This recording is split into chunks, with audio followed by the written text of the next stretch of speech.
Ce devait être le phénix, cet oiseau de la mythologie qui renaît de ses cendres. Ce devait être une centrale nucléaire miracle, fabriquant plus de plutonium qu'elle n'en consomme. Mais c'est un fiasco technologique, un gouffre financier qui s'étale sur un demi-siècle.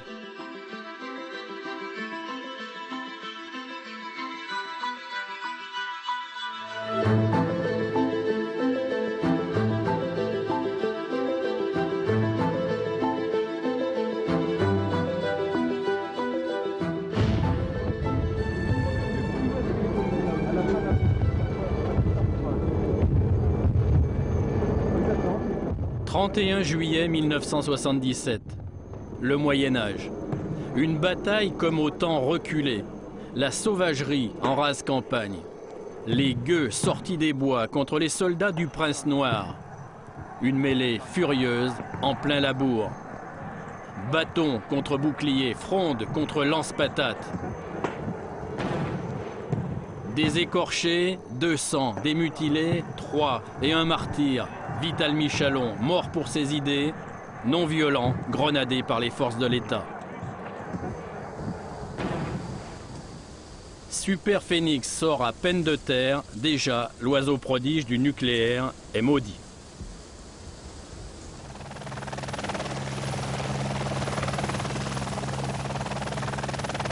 Retour en arrière, 1974, le premier choc énergétique mondial. La facture pétrolière de la France est multipliée par 4. Le patron d'EDF, Marcel Boiteux, a les pleins pouvoirs. Il lance le tout nucléaire sans aucun complexe. Il est vrai que depuis quelques années, nous faisons une propagande active pour développer les usages de l'électricité et en tout premier lieu, le chauffage électrique. Donc, propagande pour les usages de l'électricité de telle manière que, d'année en année, il y ait de plus en plus d'utilisateurs qui optent pour l'électricité, donc pour le nucléaire. En l'an 2000, en ordre de grandeur, il devrait y avoir effectivement 200 tranches de l'équivalent de 1000 MW. Alors 200 tranches, eh bien ça fait en gros 50 centrales. 2 mois plus tard, le plan Messmer est affiché, le gouvernement passe en force, sans discussion au Parlement et sans consultation des Français. Nous avons pris aujourd'hui même une décision très importante. Nous avons pris la décision de réaliser en 1974 et 1975 le lancement de 13 centrales nucléaires de 1000 MW chacune qui coûtent environ 1 milliard de francs actuels chacune. La vitrine prestigieuse du plan Messmer s'appelle Super Phénix. Un prototype d'un genre nouveau, un réacteur à neutrons rapides refroidi au sodium. C'est la panacée, le sirop-typhon du nucléaire civil. Super Phénix produit son propre carburant, du plutonium. Et il en fabrique plus qu'il n'en consomme. On appelle cela un surgénérateur. Aucun danger, sûreté maximale d'ailleurs. Le nucléaire est propre.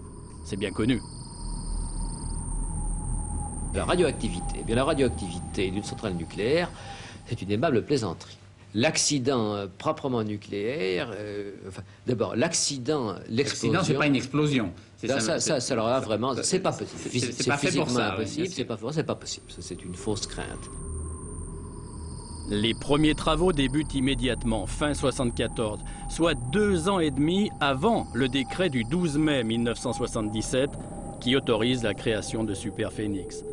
Des travaux pour le moins hâtifs, en bordure du Rhône, dans un hameau qui porte un nom inquiétant, Malville, littéralement le mauvais village.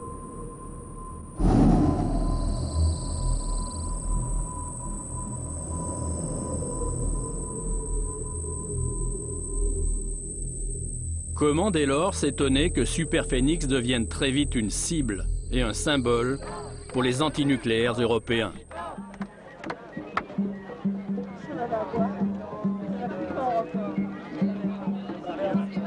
On ouvre un volcan à côté des grandes villes.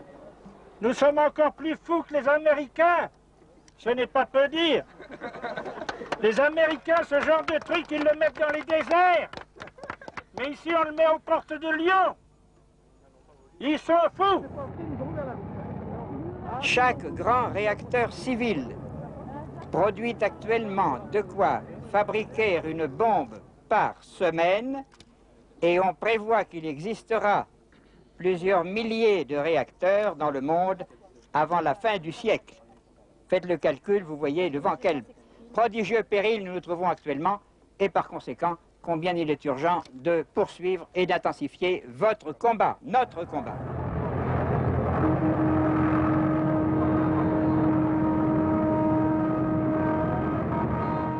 Et l'on sait comment le rassemblement de 60 000 antinucléaires venus de l'Europe entière fut réprimé l'année suivante, le 31 juillet 1977, à Malville.